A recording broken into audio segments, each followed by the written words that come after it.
উত্তরবঙ্গের এক শান্ত জনপদ লালমনিরহাট ১৯৩১ সালে ব্রিটিশদের তৈরি এশিয়ার দ্বিতীয় বৃহত্তম এই বিমানবন্দরটি দশকের পর দশক জনমানবহীন পড়েছিল। কিন্তু হঠাৎ কেন ২০২৬ সালে এসে এই পরিত্যক্ত রানওয়েটি হয়ে উঠল বিশ্ব রাজনীতির অন্যতম কেন্দ্রবিন্দু?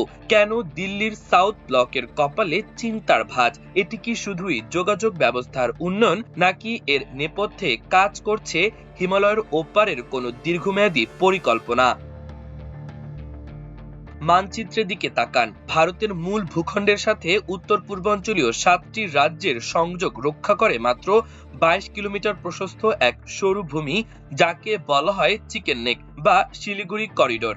আর এই করিডোর থেকে মাত্র ২০ কিলোমিটার দূরে অবস্থান করছে বাংলাদেশের লালমনিরহাট বিমানবন্দর। ভারত দীর্ঘকাল এই অঞ্চলকে তাদের নিরাপত্তার জন্য সবচেয়ে সংবেদনশীল বলে মনে করে। ভারতের প্রতিরক্ষা বিশেষজ্ঞদের আশঙ্কা, লালমনিরহাটে যদি শক্তিশালী রাডার সিস্টেম বা আধুনিক যুদ্ধবিমান মোতায়েন করা হয়, তবে যুদ্ধের সময় ভারতের ৭ রাজ্য মুহূর্তেই বিচ্ছিন্ন হয়ে যেতে পারে। প্রশ্ন হলো, এই ভয় কি অমূলক, নাকি পর্দার আড়ালে দাবার গুটি চালছে অন্য কেউ? অন্তর্বর্তীকালীন সরকার অর্থাৎ ইউনূস প্রশাসন এই বিমানবন্দর সচল করার যে প্রাথমিক ধাপগুলো নিয়েছিল, তারেক রহমান সরকার সেই কাজকে কয়েক গুণ বেশি গতিতে এগিয়ে নিচ্ছে। সম্প্রতি চীন এখানে বড় অঙ্কের বিনিয়োগ করতে যাচ্ছে, এমনকি একটি পাকিস্তানি সাব কন্ট্রাক্টর কোম্পানিও রয়েছে এই তালিকায়। দিল্লির গণমাধ্যমগুলোতে এখন talk of the town Lalmonirhat. তাদের দাবি, লালমনিরহাটকে কেন্দ্র করে চীন এখানে তাদের স্ট্রিং অব পালস বা মুক্তোর মালার নীতি বাস্তবায়ন করতে চায়। গোয়েন্দা রিপোর্ট বলছে, এখানে অত্যাধুনিক হ্যাঙ্গার তৈরি করা হচ্ছে, যা সাধারণ সিভিল এভিয়েশনের জন্য নয়, বরং সামরিক ড্রোন বা যুদ্ধবিমানের জন্য আদর্শ। পাল্টা ব্যবস্থা হিসেবে ভারতও ত্রিপুরার কৈলা শহরে তাদের পুরনো বিমান ঘাঁটি সচল করার তোড়জোড় শুরু করেছে। বর্ডার জুড়ে এক অদৃশ্য স্নায়ুযুদ্ধ শুরু হয়ে গেছে। কিন্তু বাংলাদেশ বারবার বলছে, এটি কেবল অভ্যন্তরীণ যোগাযোগ এবং নেপাল ভুটানের সাথে বাণিজ্যিক হাব তৈরির প্রচেষ্টা। সত্য কি কেবল সেইটুকুই?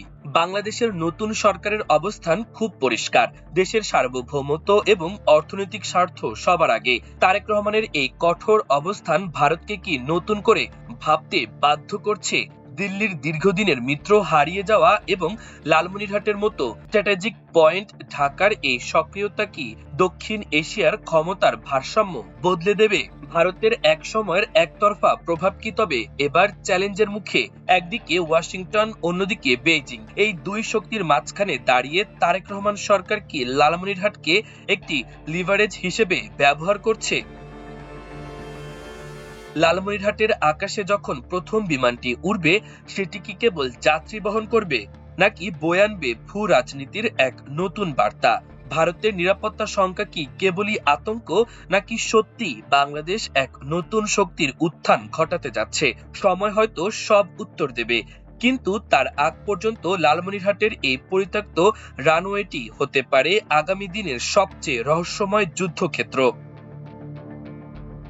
মাল্টিমিডিয়া ডেস্ক, আমার দেশ।